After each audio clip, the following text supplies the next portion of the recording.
Buenos días, yo soy la alumna Romero Pisa del Sayajaira y hoy les voy a hablar del cáncer testicular. Como introducción tenemos que él tiene una incidencia global muy baja, de 1 a 2%, más sin embargo es la más frecuente en los varones jóvenes desde mediados del siglo XX y ha ido en incremento. El 98% de los tumores malignos del testículo corresponden a neoplasias celulares geminales, por lo que en este apartado vamos a hablar sobre las neoplasias geminales. En su epidemiología tenemos que en México la incidencia durante el 2008 fue de 2.528 casos reportados. Esto significa 4.3 por cada 100.000 habitantes. Y la mortalidad fue de 450, esto nos indica 0.8 por cada 100.000 habitantes. En las mayores partes del país la incidencia de estos tumores se ha ido duplicando en las últimas 4 décadas. La distribución etaria del cáncer testicular es claramente bimodal, siendo el primero y más importante pico de incidencia entre la tercera y cuarta década de la vida después de los 80 años de edad. En su etiología del cáncer testicular esta aún es desconocida, pero existen dos principales hipótesis. La primera hipótesis es la teoría del exceso de estrógeno.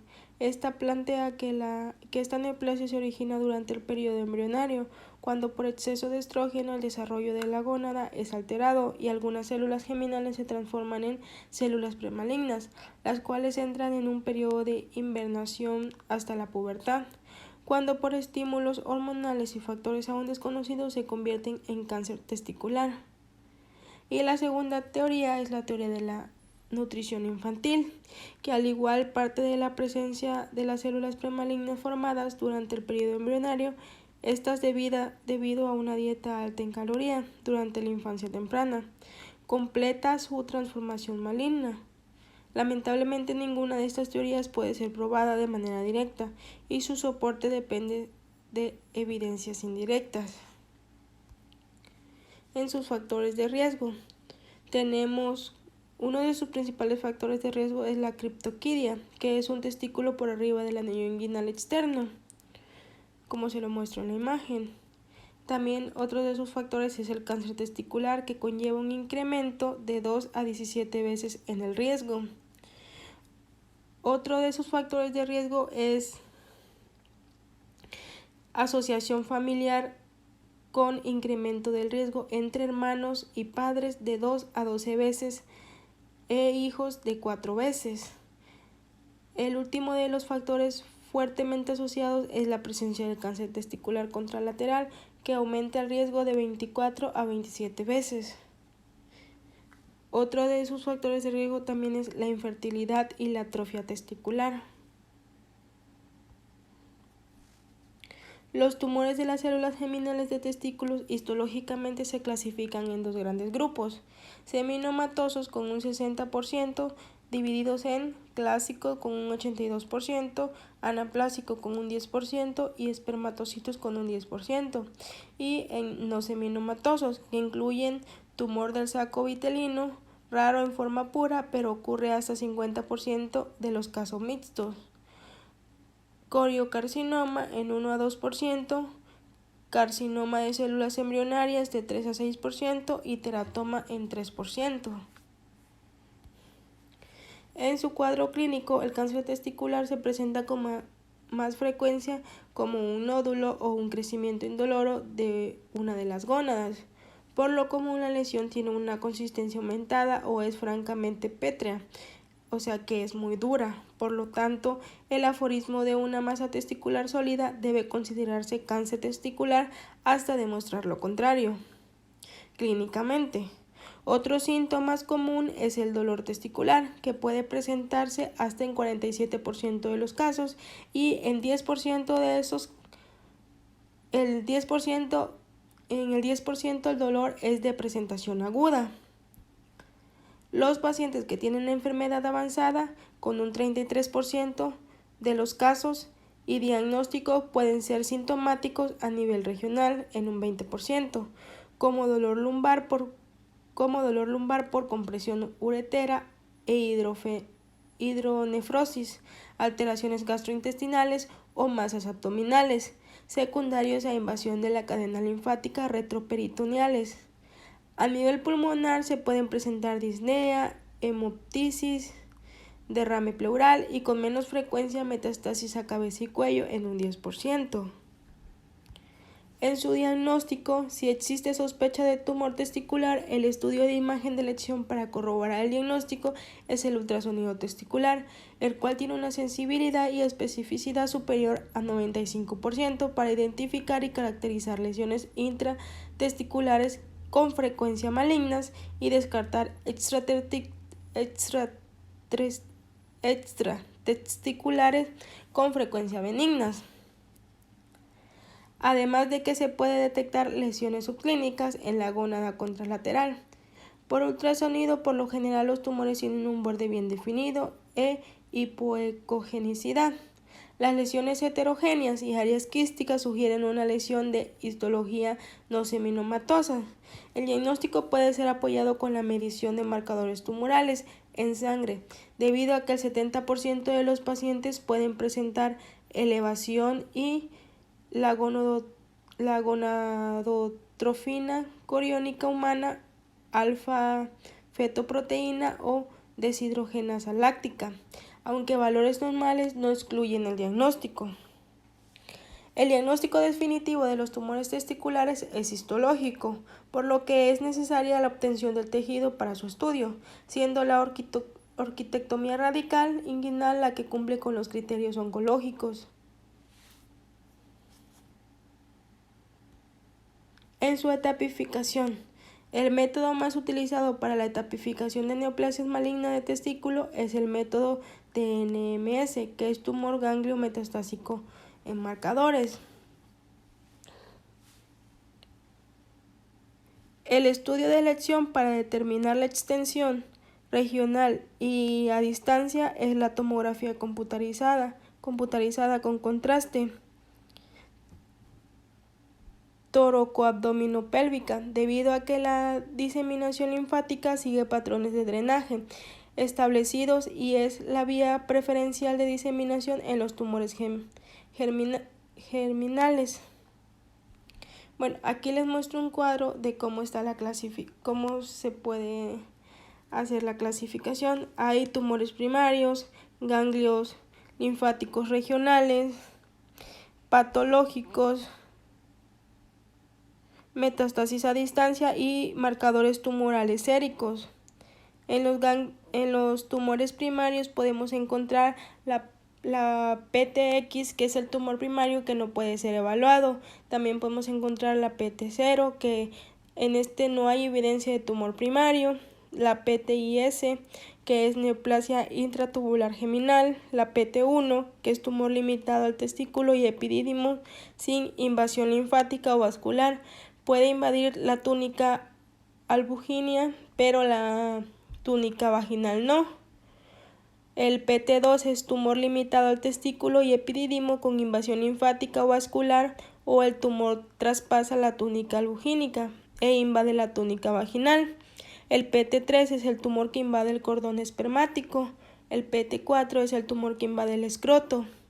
Y en los ganglios linfáticos regionales podemos encontrar la NX, que son los ganglios linfáticos regionales que no pueden ser evaluados, la N0, que son ganglios linfáticos sin metastasis, la N1, que es metastasis con un ganglio de 2 centímetros o menos de dimensión mayor, o múltiples ganglios, ninguno mayor a 2 centímetros en diámetro.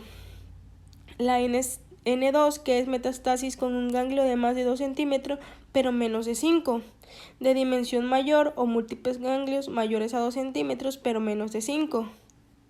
Y la N3, que es metastasis con ganglios mayores a 5 centímetros en diámetro.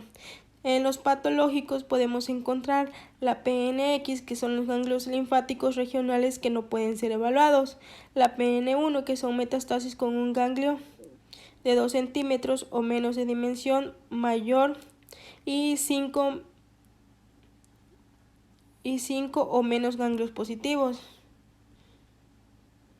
También podemos encontrar la PN2, que es metastasis con un ganglio de más de 2 centímetros, pero menos de 5 centímetros de dimensión, mayor o más de 5 ganglios positivos, ninguno mayor a 5 centímetros, o extensión extraganglionar del tumor.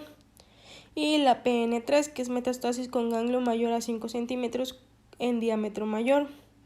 En metastasis a distancia podemos encontrar la MX, que es metastasis a distancia que no puede evaluarse, la M0, que es sin evidencia de metastasis a distancia, M1A, que es metastasis ganglionar no regional o pulmonar, M1B, que es metastasis distante diferente a ganglios no regional o pulmonar.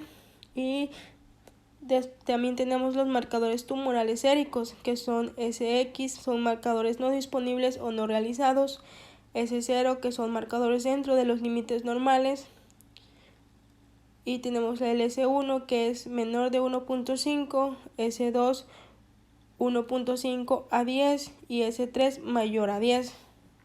Tenemos otra tabla donde se clasifica por etapas la etapificación.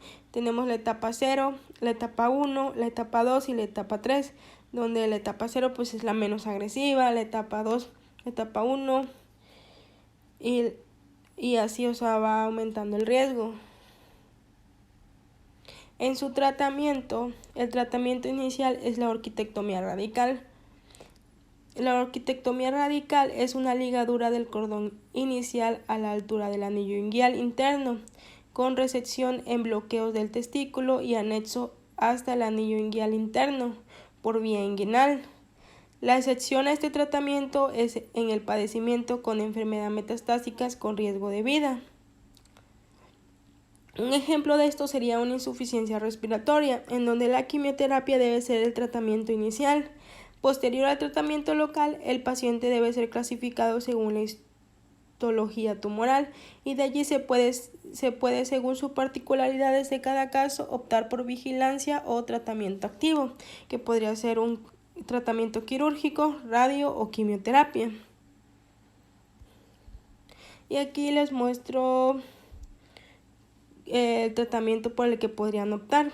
Se va a dividir en seminomas o no seminomas. El tratamiento en el seminoma en etapa 1 es el 75% de los pacientes y aquí se puede optar por vigilancia en un 12%. Sin embargo, esto depende de la disponibilidad de estudios de imagen y del apego del paciente. Si el paciente no puede ser vigilado, se puede utilizar un ciclo de quimioterapias, carboplatinos o radioterapia adyuvante con 20 grains, campos paraórticos. La linfadenectomía retroperitoneal tiene un índice más alto de recurrencia, con un 9.5%, por lo que no se recomienda.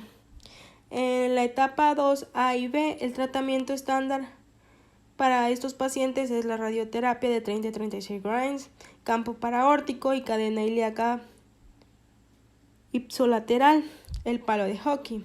El tratamiento alternativo es quimioterapia, bleomicina, etoposide, cisplatino, BEP, por 3 ciclos. Sin embargo, está asociada a mayor toxicidad aguda, aunque menos riesgo de neoplasia secundaria. En la etapa 2C y 3, en enfermedad avanzada, el tratamiento de elección es quimioterapia con BEP por 3 ciclos en pacientes de buen pronóstico y 4 ciclos en los de pronóstico intermedio.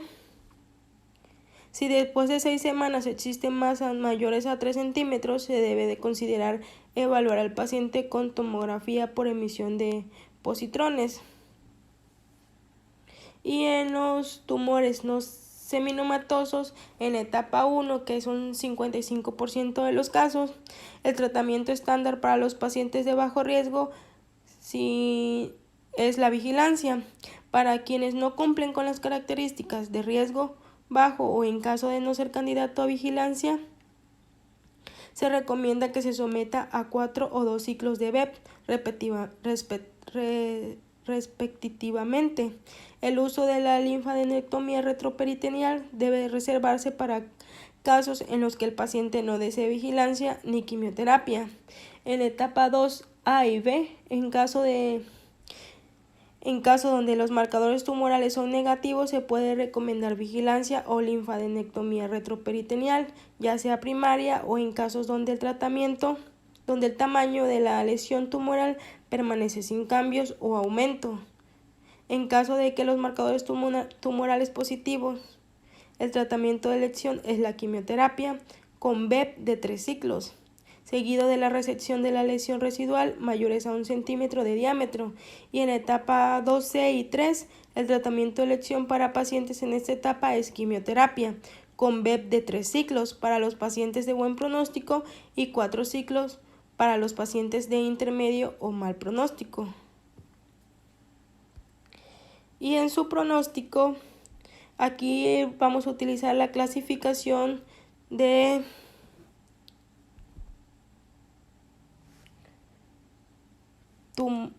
tumor ganglio metastásico de marcadores. La clasificación de la conferencia del Consejo Internacional de Tumor de Células Geminales, en donde lo vamos a dividir en seminomas y no seminomas, y con un pronóstico bueno, intermedio o pobre. En el pronóstico de seminoma, para los pacientes en etapa 1, manejados con vigilancia, las recaídas se presentan en 12 a 32% y la supervivencia es de entre 93 a 100%. En posradioterapia la recurrencia ocurre entre 1 a 5%, con supervivencia entre 99 a 100%, y en posquimioterapia es de 4% recaen y 95% sobreviven a 5 años. En etapa 2, 6 a 39% los pacientes recaen y la supervivencia es a 5 años es de 75 a 95%. El pronóstico según la clasificación de la IGCG en cuanto a pacientes libres de progresión y supervivencia a 5 años es de 94% y 67% en los grupos de pronóstico bueno o intermedio. Y en los no seminomas, para los tumores en etapa 1, el riesgo de recurrencia es de 20 a 50%, pero después de tratamiento la tasa de curación llega a 98% o a 100% de los casos. Para etapa 2 y 3, la recurrencia depende de si las características tumorales son de buen pronóstico. El sitio de la recidiva es el retroperitoneo en 54 a 87% de los casos y pulmonar en 13 a 31%. El pronóstico según la clasificación de la IGCG en cuanto a pacientes libres de progresión es de 87.73% y 51 en los grupos de buen, intermedio y pobre pronóstico. La supervivencia a 5 años en los mismos es de 95, 82 y 57% respectivamente. Es más importante señalar que la mayoría de los pacientes que recaen lo harán durante los 2 primeros años del seguimiento, siendo la recurrencia tardía después de respuesta completa solo en 3 a 4% de los casos.